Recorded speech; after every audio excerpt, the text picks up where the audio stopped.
தோழமைகளுக்கு வணக்கம். சூப்பராக ஒரு எள்ளு பொடி ரெசிபி பார்த்துடலாமா? ஒரு ஸ்பூன் நல்லெண்ணெய் சேர்த்துருக்கேன்.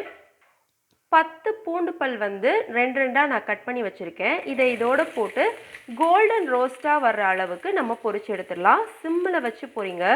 அப்படியே சிம்மில் கொஞ்சம் நேரம் போட்டு அப்புறமா பெரட்டி விட்டு பொரிச்சு எடுங்க. நல்ல கோல்டன் கலரில் வந்துடணும். இந்த அளவுக்கு பெரட்டி சிம்மிலே போட்டிங்கன்னா கோல்டன் கலரில் சூப்பராக ஆகிடும். இப்போது 10 வரமிளகாய் இதில் போட்டு வறுத்துடலாம். சிம்மிலே வச்சுக்கோங்க. எல்லாமே சிம்மில் தான் வறுக்கணும். நீங்கள் எதுவும் ஹை ஃப்ளேமில் வைக்க வேண்டாம். மிளகாயும் நல்லா வறுத்தாச்சு. ஒரு கைப்பிடி கருவேப்பிலை, இதையும் ஸ்லோவாக வச்சே வறுத்துருங்க. நல்ல மொறுன்னு வர்ற மாதிரி.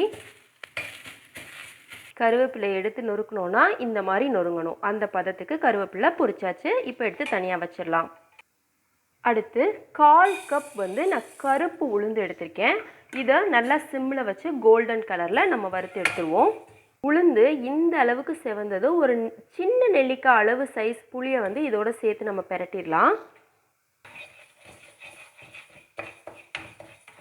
உளுந்து இந்த அளவுக்கு சூப்பராக கோல்டன் கலரில் பொரிஞ்சிருச்சு. போதும், இதை எடுத்து நம்ம தனியாக வச்சிடலாம். இப்போது வறுத்து எடுத்து வச்சுருக்கோம் இல்லையா, இந்த பொருளோட 1 ஸ்பூன் பெருங்காயத்தூள் ஆட் பண்ணி வச்சுருங்க. 1/4 கப் அளவு உளுந்தம்பருப்பு சேர்த்தோம். நம்ம இப்போது 1/2 கப் அளவு எள்ளு சேர்க்க போகிறோம். அந்த 1/4 கப்பையே ரெட்டிப்பாக்கிக்கோங்க. அடுப்பு சிம்மிலேயே இருக்கட்டும்.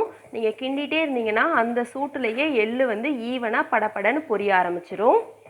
எள்ளு சூப்பராக வெடிக்க ஆரம்பிச்சிருச்சு. இதை ஆஃப் பண்ணிடலாம். ஆஃப் பண்ணியாச்சு. இது பாத்திரத்தில் தனியாகவே இருக்கட்டும். முதல்ல இது எல்லாத்தையும் மிக்ஸி ஜாரில் போட்டு ஃபஸ்ட்டு இதை அரைச்சிடலாம். இதோட உப்பு சேர்த்துக்கோங்க. ஃபைன் பேஸ்ட்டாகவே அரைச்சிடுங்க. இந்த அளவுக்கு ஃபைனாகவே அரைச்சாச்சு. இப்போது எள்ளை இதோடு சேர்த்து அரைச்சிடுவோம். அரைச்சி முடித்ததும் உப்பு டேஸ்ட் பார்த்துக்கோங்க. பத்தலைன்னா அரைக்கும் போதே 1 ஸ்பூன் போட்டுருங்க. 1/2 ஸ்பூன் உப்பு நான் சேர்த்துக்கிறேன். சூப்பராக ஃபைன் பேஸ்ட்டாக அரைச்சாச்சு. இதை அப்படியே நல்லா உதுத்து விடுங்க. உங்களுக்கு உப்பு பத்தலை அப்படின்னா பரவாயில்ல. கடைசியாக ஒரு தூள் உப்பு கலந்து இந்த மாதிரி கலந்து விட்டுடலாம். கட்டி இல்லாமல் சூப்பராக தூளாக உதுத்துடலாம். சூப்பர் வாசமாக இருக்குங்க. சூப்பராக எள்ளு பொடி தயாராகியாச்சு. இட்லியிலேருந்து சூடான சாதத்தில் நெய் விட்டு சாப்பிட்டிங்கன்னா அமிர்தமாக இருக்கும். ட்ரை பண்ணி பாருங்கள்.